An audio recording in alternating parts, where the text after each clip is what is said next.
Se você está procurando por um destino para visitar nas férias, há um lugar que você definitivamente deve sempre deixar fora da lista: a Coreia do Norte. Há certos programas de turismo para o país para os que querem conhecer como são as coisas por lá. No entanto, eles não costumam acabar bem, como foi o caso do estudante americano Otto Warmbier, que durante uma visita no país foi preso, acusado de espionagem, torturado e, quando retornou aos Estados Unidos, chegou em um estado vegetativo. A história de Otto serve como um alerta para o mundo todo.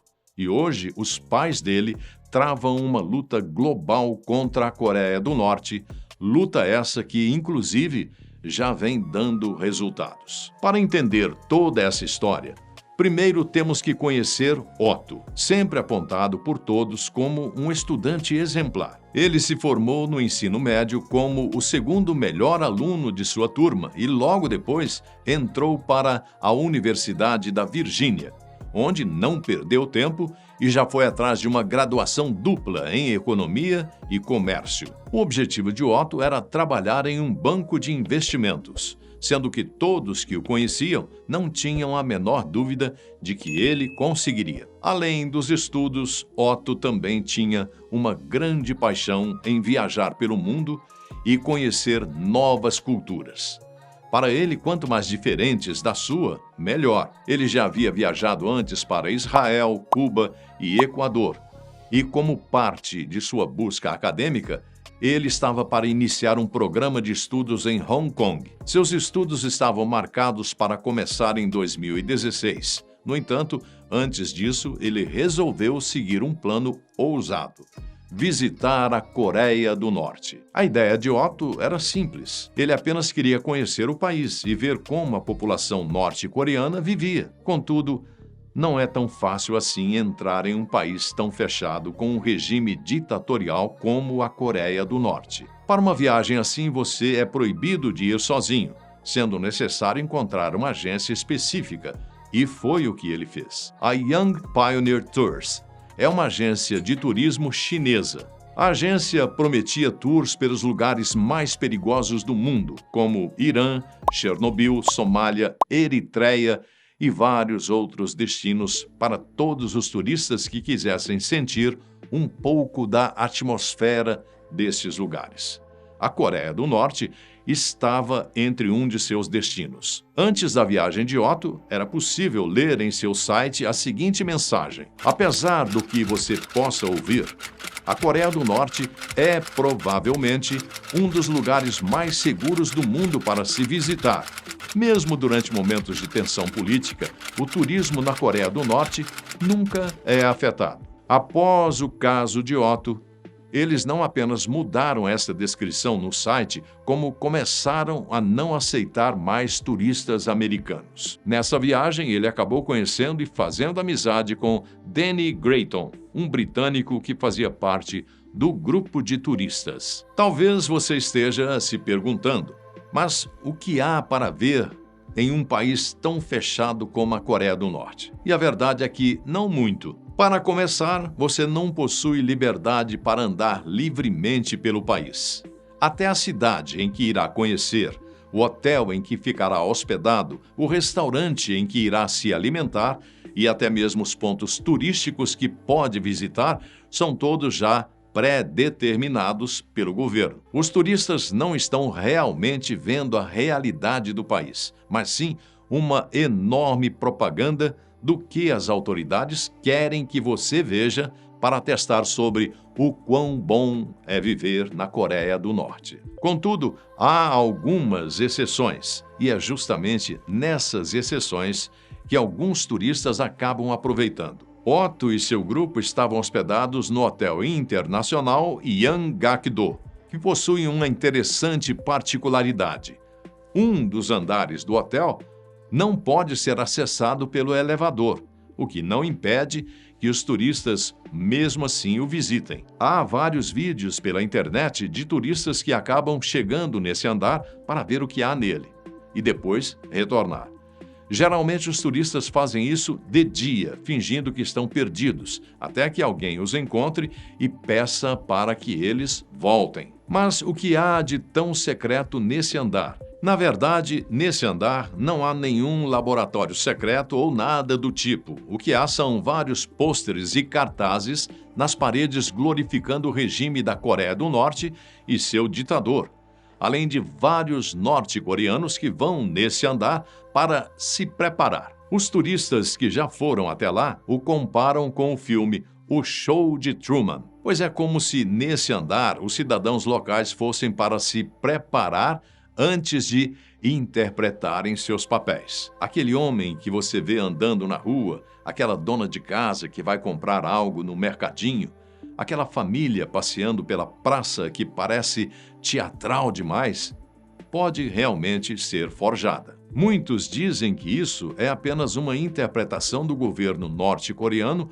para fingir que as coisas estão indo bem e que o famoso andar escondido do prédio é justamente um lugar para esses atores se prepararem para mais um dia de trabalho. Otto e todos os demais turistas sabiam muito bem sobre a existência desse andar secreto.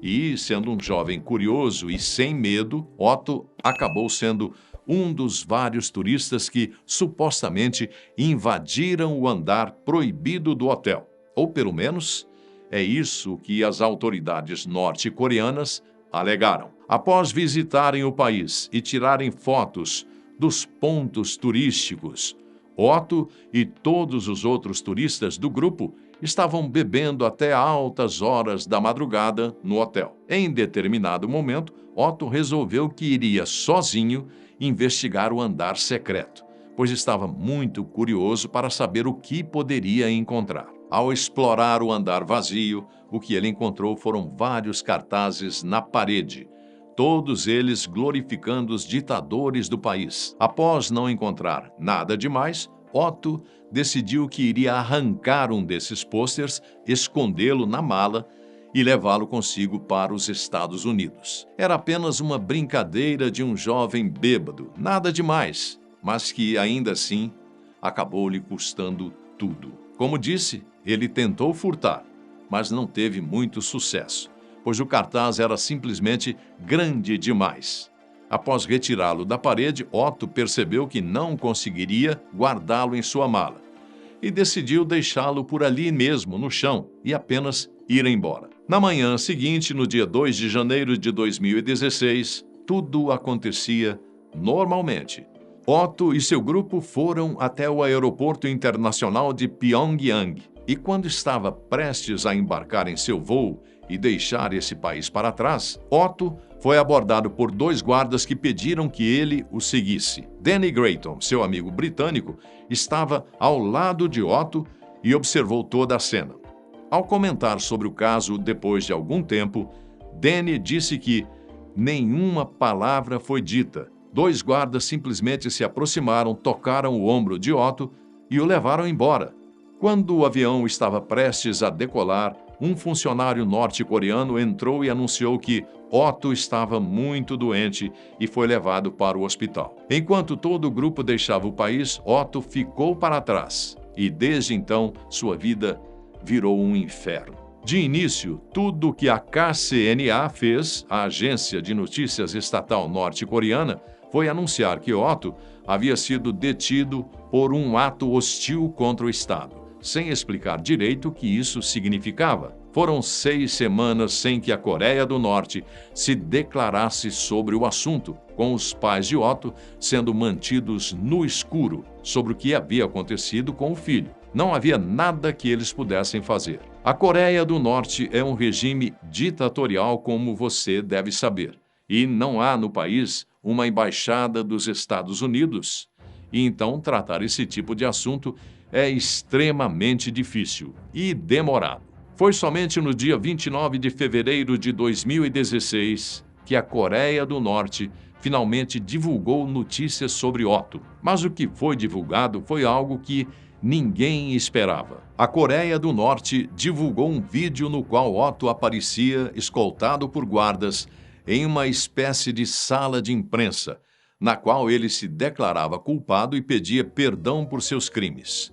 No vídeo, ele aparece dizendo coisas como: cometi o crime de retirar um slogan político da área reservada aos funcionários do Hotel Internacional Yanggakdo. Peço desculpas a cada um dos milhões de coreanos e imploro que vejam como fui usado e manipulado. Em certa parte de sua confissão, ele também dizia que eu jamais deveria ter me deixado seduzir pelo governo dos Estados Unidos a cometer um crime neste país. Desejo que o governo dos Estados Unidos nunca mais manipule pessoas como eu para cometer crimes contra países estrangeiros. Imploro a vocês, povo e governo da República Popular Democrática da Coreia, pelo seu perdão.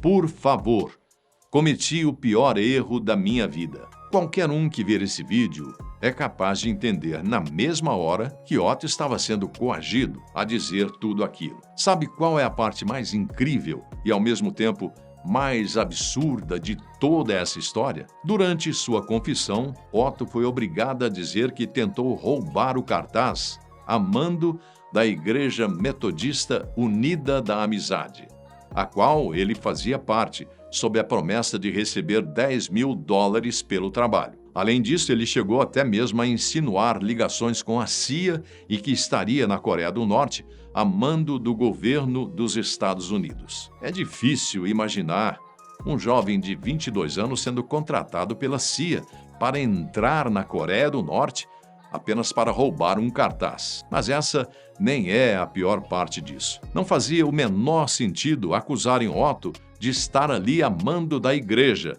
sendo que Otto e sua família são judeus. Se o mundo inteiro consegue entender o quão absurdo é culpar a igreja nessa história, então por que apenas a Coreia do Norte parece continuar insistindo com essa ideia? Antes de mais nada, nós temos de entender algo importante. A Coreia do Norte é totalmente diferente do restante do mundo. A população norte-coreana, desde cedo, não sabe como o mundo funciona e são ensinados de que tudo e todos fora de seu país são seus inimigos. Quando uma ameaça externa entra no país, só há 3 opções de como entender o estrangeiro: um agente da CIA, um espião da Coreia do Sul ou alguém que sofreu uma lavagem cerebral da igreja. Eles até tentaram alegar que ele era um agente da CIA, mas, para um jovem de apenas 22 anos, o melhor seria tentar relacioná-lo com a igreja. Aqui, a narrativa não era para convencer o resto do mundo, mas sim seus próprios cidadãos de que o governo havia os salvado de um espião religioso. Essa confissão de Otto foi vista no mundo todo como fantasiosa, sendo que agora os pais dele estavam envolvidos diretamente nas negociações para tentar libertar o filho. No entanto, enquanto estavam negociando, Otto foi julgado e condenado pelo Supremo Tribunal da Coreia do Norte.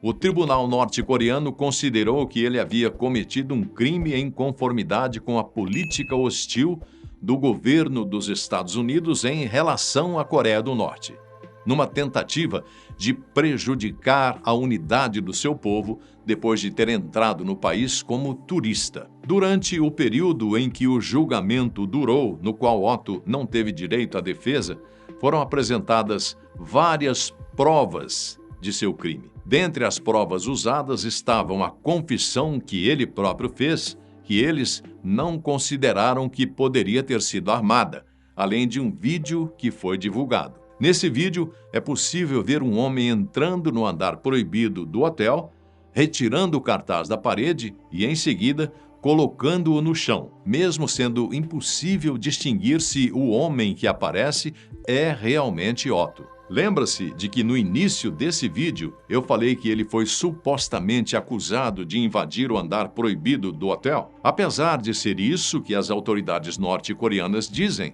a verdade é que não há como saber se ele, de fato, fez aquilo pelo qual foi acusado. Além de ser impossível identificá-lo na gravação, o próprio Otto já não está mais aqui para confirmar ou negar essa história. Independente de tudo, Otto foi condenado a 15 anos de trabalhos forçados, Os campos de trabalho na Coreia do Norte, para onde eles enviam prisioneiros, geralmente são constituídos de trabalhos braçais, como carregar pedras, construir tijolos, dentre várias outras coisas.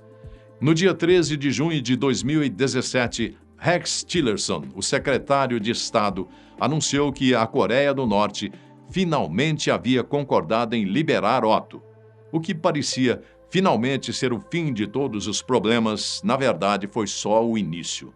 Quando Otto finalmente chegou aos Estados Unidos a bordo de um avião, o mais absurdo e inacreditável. Ele retornou em estado vegetativo. A justificativa por parte da Coreia foi de que, um mês após a sua sentença, Otto havia adquirido botulismo alimentar e que, ao receber um comprimido para dormir, teve uma reação adversa e acabou entrando em coma. Ou seja, conforme registros da Coreia do Norte, ele entrou nesse estado vegetativo em abril de 2016.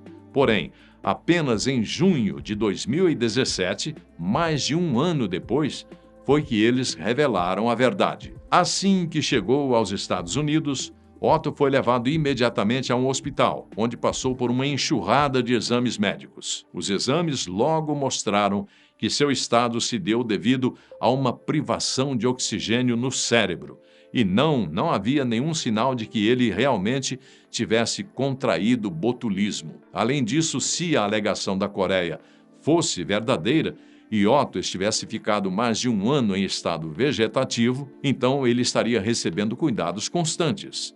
Mas não havia sinais disso. Quando ocorre de uma pessoa ficar nesse estado, ela fica acamada e apenas o ato de ficar deitado constantemente causa marcas e cicatrizes no corpo. Otto não apresentou nada disso. Era quase como se, constantemente, houvesse alguém ali para impedir que seu corpo ficasse marcado. Ou então, ele entrou em estado vegetativo muito depois do que eles alegaram, e por motivos diferentes. Os médicos americanos também não foram capazes de encontrar sinais visíveis de tortura em Otto, sem cicatrizes ou machucados. Mas, claro, isso não significa que ele não tenha sofrido outro tipo de tortura.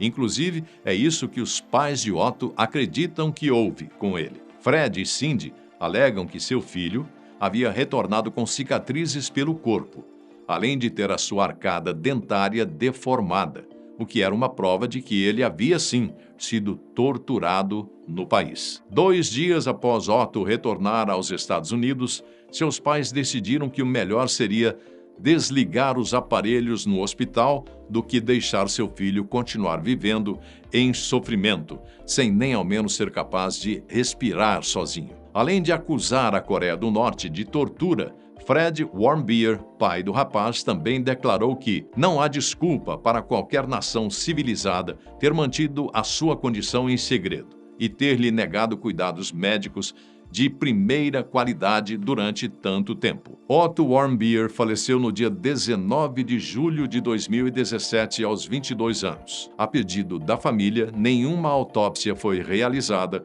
de modo a preservar o corpo de Otto. O funeral foi no dia 22 de julho de 2017, em que mais de 2.500 pessoas compareceram para prestar as últimas homenagens a Otto. A vida dele pode até ter chegado ao fim, mas essa história ainda estaria longe de terminar. Para começar, as autoridades da Coreia do Norte também se pronunciaram sobre o ocorrido, dando declarações que os isentavam de qualquer tipo de responsabilidade no caso. Após as declarações de tortura, um porta-voz da Coreia do Norte, que não quis ser identificado, deu declarações dizendo que, embora não tivéssemos nenhum motivo para mostrar misericórdia a um criminoso de um Estado inimigo, providenciamos a ele tratamento médico e cuidados com toda a sinceridade, por razões humanitárias, até o seu retorno aos Estados Unidos,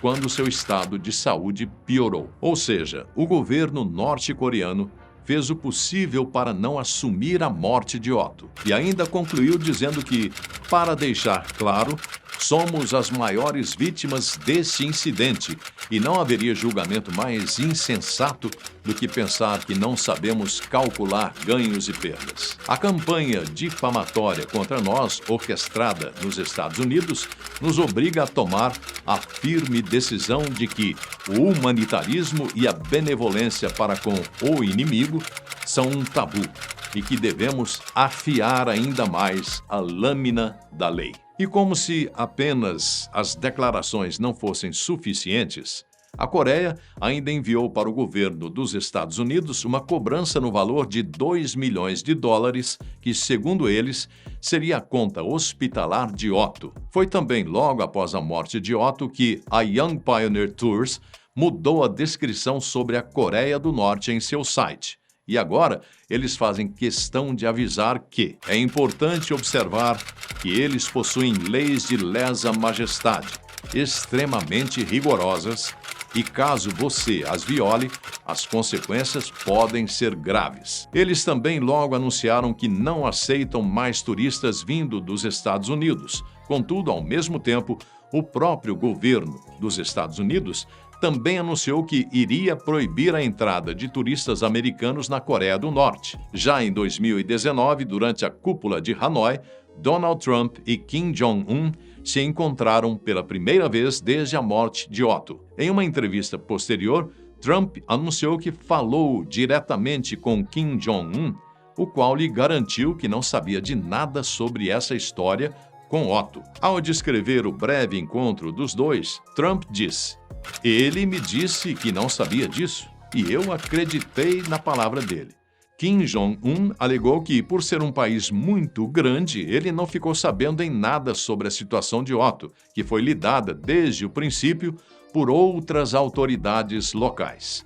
Trump ainda complementou, dizendo que não era do interesse dele permitir que isso acontecesse. Prisões são lugares difíceis, são lugares violentos e coisas ruins acontecem. Mas essas foram as únicas consequências após a morte de Otto? A proibição de novos turistas no país? Na verdade, não. Pois os pais dele tomaram uma decisão drástica. Eles iriam processar o governo norte-coreano. Geralmente, países não podem ser processados nos tribunais de outros países por algo conhecido como imunidade soberana, ou seja, um Estado não se submete à justiça de outro. Contudo, há exceções importantes. Nos Estados Unidos, por exemplo, existe uma lei chamada de Foreign Sovereign Immunities Act, a qual prevê que um país estrangeiro pode perder essa imunidade e ser processado quando esse país é considerado como um patrocinador estatal de terrorismo. Os pais de Otto se aproveitaram do fato de que a Coreia do Norte já estava classificada como uma patrocinadora estatal do terrorismo para processá-la. Em abril de 2018, eles levaram o caso para o Tribunal Distrital Federal dos Estados Unidos em Washington, mostrando as provas de que seu filho havia sido torturado na Coreia do Norte. Médicos e legistas particulares atestam que o estado de Otto, ao retornar aos Estados Unidos, era de alguém que havia sido torturado e que a justificativa de botulismo alimentar não condizia com a realidade. Em dezembro de 2018, a juíza-chefe Beryl Howell proferiu a sentença, ordenando que a Coreia do Norte pagasse a quantia de $501 milhões em indenização. A Coreia se recusou a participar do julgamento. Eles não enviaram advogados, não apresentaram defesa e, quando uma cópia da sentença foi enviada ao Ministério das Relações Exteriores da Coreia do Norte, ela foi devolvida ao tribunal americano sem sequer ser aberta. Na teoria, a Coreia do Norte é obrigada a pagar, mas na prática, não é bem isso que acontece. Como o país se recusa a reconhecer a decisão, não há uma maneira direta de cobrá-lo. Mas existem maneiras indiretas, sendo elas a que os pais de Otto estão apegados. Uma vez que o tribunal ficou a favor dos pais de Otto, eles estão liberados para confiscar bens norte-coreanos no território americano e reivindicar os valores desses bens. A grande dificuldade sempre foi o fato de que, por ser tão fechada, a Coreia do Norte quase não possui bens fora de seu país. Quase. Pois apesar de não serem muitos, eles ainda existem.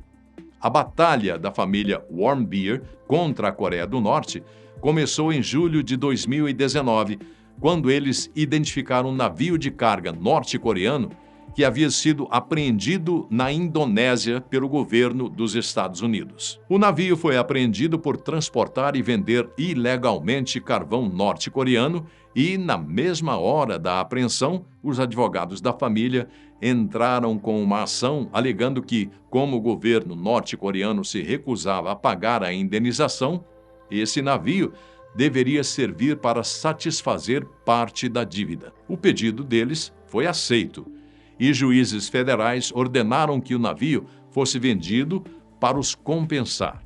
E eles não pararam por aí. Desde a morte do seu filho e por terem vencido no tribunal, Fred e Cindy Warmbier estão em uma empreitada mundial contra a Coreia do Norte. Eles estão mapeando ativos norte-coreanos não apenas nos Estados Unidos, mas em qualquer outro país e, no minuto em que os encontram, eles entram com um pedido para que aquele ativo seja vendido na mesma hora. Na Alemanha, por exemplo, um hostel próximo à Embaixada da Coreia do Norte fornecia renda ao país. Até que os pais de Otto logo entraram em contato com autoridades locais para pressionar pelo fechamento desse hostel, argumentando que o negócio oferecia uma fonte de renda para o regime ditatorial da Coreia do Norte. Um tribunal de Berlim decidiu que eles tinham base legal para fechar o hostel, e assim o fizeram. Dessa vez, a família Warmbier não recebeu uma compensação financeira, mas só de saber que contribuíram para o fechamento de um ativo norte-coreano, eles já se mostraram satisfeitos. Em 2020, um tribunal de Nova York decidiu que a quantia de $240 mil apreendidos de um banco norte-coreano deveria ser transferida para os Warmbier. Já em 2023, um tribunal dos Estados Unidos identificou um fundo norte-coreano que estava em um banco da Rússia, no valor de $2,2 milhões. Inicialmente, o Departamento do Tesouro dos Estados Unidos havia confiscado a quantia, mas logo eles concordaram em concedê-la aos pais de Otto, como mais uma parte do pagamento que a Coreia do Norte os deve. O curioso é que nem a Coreia do Norte, nem mesmo a Rússia tentaram protestar contra isso. Eles apenas aceitaram a perda do dinheiro. Ao comentar sobre o trabalho dos Warmbier, Greg Scarlatoiu, diretor executivo do Comitê para os Direitos Humanos na Coreia do Norte, disse que há realmente duas coisas com que o regime norte-coreano se preocupa: suas finanças e sua legitimidade internacional. E os Warmbier os atingiram duramente em ambas as áreas. Eles estão atacando as operações de geração de divisas do regime Kim, e esta é uma maneira de fazer uma diferença significativa. No momento, os Warmbier seguem na sua batalha particular contra Kim Jong-un, mapeando o mundo inteiro atrás de bens que estejam em nome da Coreia do Norte. Até então, não há nenhum tipo de declaração oficial por parte da Coreia do Norte sobre as apreensões de seus bens ao redor do mundo. Mas é difícil imaginarmos que isso não vem causando um certo grau de desconforto ao regime. É claro que isso não irá trazer Otto de volta, muito menos amenizar Fred e Cindy da dor de terem perdido um filho. Mas pelo menos é o jeito que eles encontraram de incomodar aqueles responsáveis por tirar deles um jovem com um futuro tão promissor pela frente.